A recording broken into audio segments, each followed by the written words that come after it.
We're getting hundreds of people out of confinement and prisons that shouldn't be there, and hundreds, and many of them aren't even citizens of the United States. They're people that have been captured in some form, ministers, people that are really innocent people, and they're being held captive.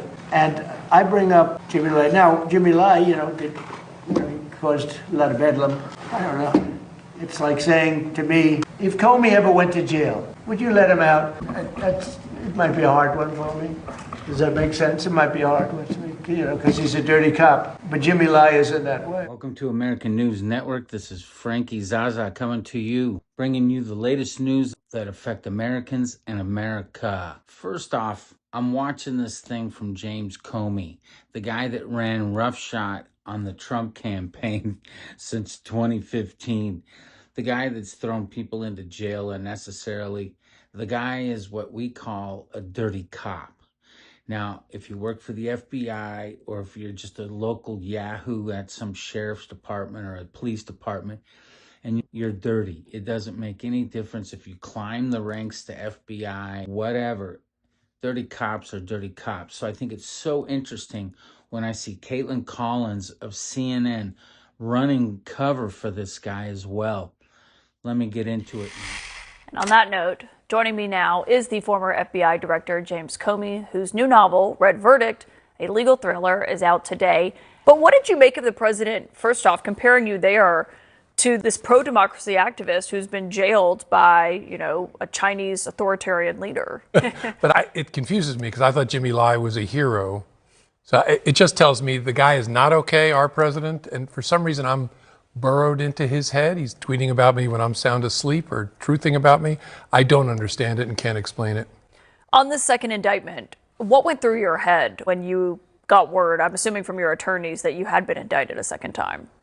Well, my sense is that this, and I've told my family, this is going to continue until this group led by Donald Trump leaves office, because for whatever reason, he is obsessed with retribution in general, and especially with me or John Brennan or Adam Schiff. So I expect it's going to continue. So do you think that this could happen potentially again during Trump's term in office? Sure. I mean, I'm assuming that the first case they brought went away. Whatever happens with this case, which I'm not going to talk about outside the courtroom, but whatever happens with it, I would expect they'll try something else. Do you expect this to actually get to the courtroom, to a trial? I don't know. And as I've said, I don't want to talk about it outside the courtroom because I have great faith in the American federal judiciary. And one of the rules of that judiciary is you speak in the courtroom. In terms of that, and I understand that you don't want to talk about that given it will be taking place, presumably, if this all does go to trial. The Justice Department and what we've heard from White House officials who said, when people say, is this a vindictive prosecution here? They say, well, it was a grand jury who indicted him.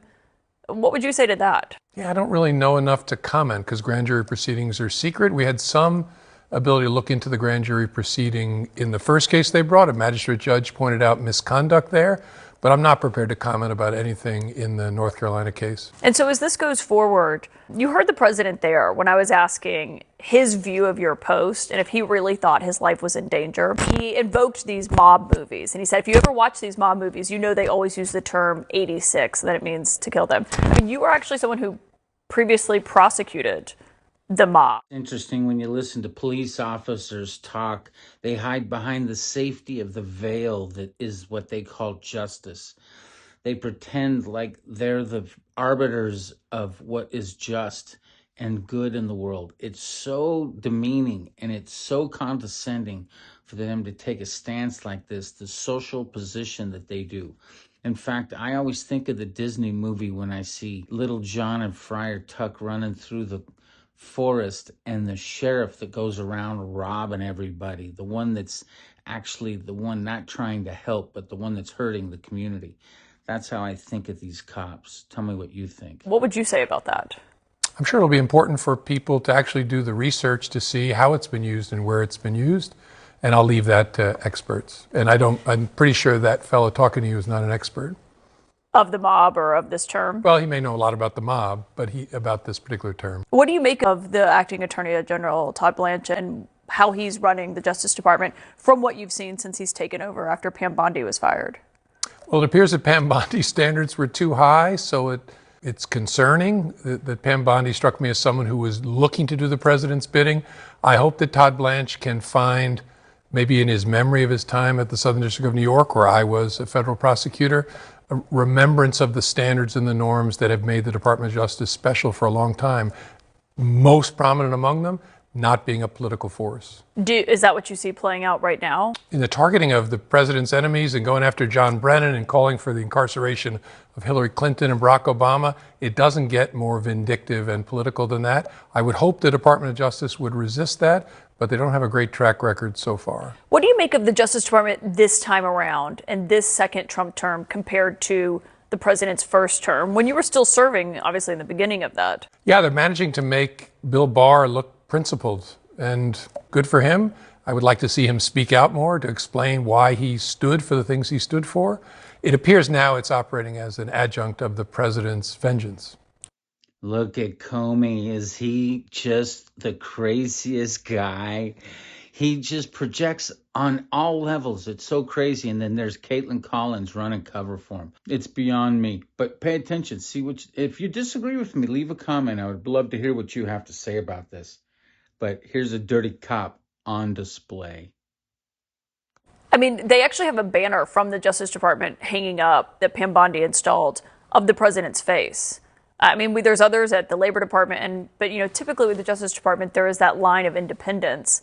When there's a banner of the president's face hanging from the Justice Department, what do you think would have been the reaction had any other president done that? They didn't get the banner big enough to block the chiseling in the wall outside the Justice Department that says, "Where law ends, tyranny begins." The Department of Justice stands for justice, which we always depict with a blindfold in this country because it has to be that way to be just. It's the idea that you're hanging anyone's face on the outside of the Department of Justice, no less this person, is an obscenity. The crazy thing is, if you listen to these clowns long enough, they even start naming names of people who you should start paying attention to. We already know that Brennan's one of these guys. Brennan's guilty as charged. We need to put him in with Comey, with 7-foot Comey. That guy, that's the craziest thing about this guy. He's as tall as a building. It's nuts if you've ever seen him. He just towers. But he's going to make fish bait when he gets into jail. That's for sure. They're going to slap him around like a stepchild. Well, anyway, the bottom line, Strzok, Comey, Clinton, Hillary Clinton, Barack Hussein Obama. We got a couple other players that are in this thing. You watch. We all, besides Peter Strzok, we've also got a couple other people that you need to pay attention to besides Brennan and so on. So let's listen up to who he names. You just mentioned John Brennan, Cassidy Hutchinson. I mean, those are people that, and you saw the president's repost there mentioning Barack Obama and Hillary Clinton. I mean, do you actually believe that those people should be preparing to also be indicted and be in your shoes? Well, I'm sure that they are. I hope they're speaking to good lawyers, which is part of the punishment, right? The process is the punishment with these characters. But I hope they're consulting with good lawyers because the president is telling the Department of Justice, which is an adjunct of his vengeance campaign, to go after these people. So if I'm them, I would steel myself for things to happen. I mean, I imagine you prepared for another indictment after the first one was thrown out. Sure, and I'm preparing for 3 and 4. I mean, it's not going to stop. Given who is currently president of the United States and the way he has shaped or really torn apart the Justice Department, it's not going to stop until they're gone from office. You think you could be indicted a third time or a fourth time? Yeah, I just don't know. I mean, I don't know what it might be. I hear about crazy sort of red string, crazy wall conspiracy theories in Florida. I don't know what they're cooking up, but I would expect there will be more efforts to get the president's enemies because he's obsessed with it. And that's really sad. Do you regret posting the picture, just given everything that's happened? Yeah, I'd love to, but I'm not going to answer that. It's there, but I'm not going to talk about the shells right now. He posted a lot overnight, as I just mentioned, bringing up things about Obama. That's one of the things I assume you're mentioning when you say you don't know what the possible future indictments could be. A lot of debunked conspiracy theories about the election, Hillary Clinton, the 2020 election. You used to brief him. I mean, in 2016, in the run-up to the election, and in 2017. Not different in you redid your hair. I mean, different in that you seem nuts, buddy. And what do you attribute that to? I don't know. Yeah, I don't know. You mentioned just being FBI director, not regretting serving and in that time.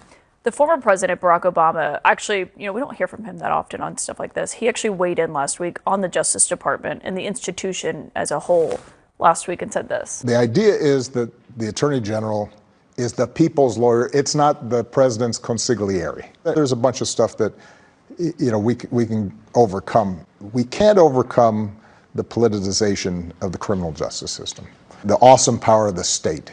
You can't have a situation in which whoever's in charge of the government starts using that to go after their political enemies. How could I have forgotten Obama? Oh my God, we need to lock him up along with Hillary. Oh my God, this is so crazy. What do you hear in that answer? A statement of principle that I thought everyone agreed to. Again, we depict Lady Justice with a blindfold because we all get that our country is seriously diminished if we start making decisions about the awesome power of the justice system based on who you like, what you look like, how much money you have.